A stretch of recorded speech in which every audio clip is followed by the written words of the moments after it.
Prințesa Carla și prietenii ei.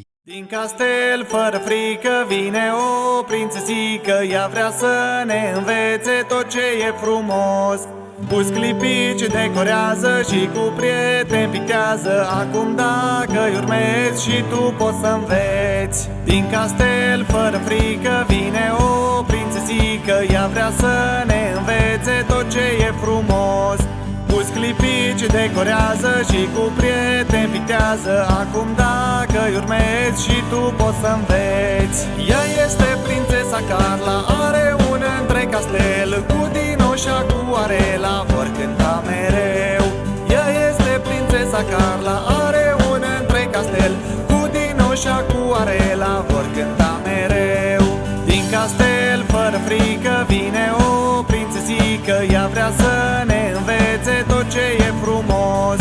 Cu sclipici decorează și cu prieteni pictează. Acum dacă-i urmezi și tu poți să înveți. Cu ciurli și cu ralii se distrează zi de zi.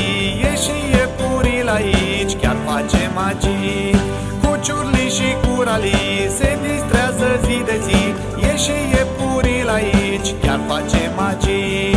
Din castel, fără frică, vine o prințesică. Ea vrea să ne învețe tot ce e frumos. Cu sclipici decorează și cu prieteni pictează. Acum dacă-i urmezi și tu poți să înveți. Domnul muzică-i aici, ursica cu plușuri mici. Zâna fermecată ne învață, harcea-parcea-i supărată. Domnul muzică-i aici, ursica cu plușuri mici.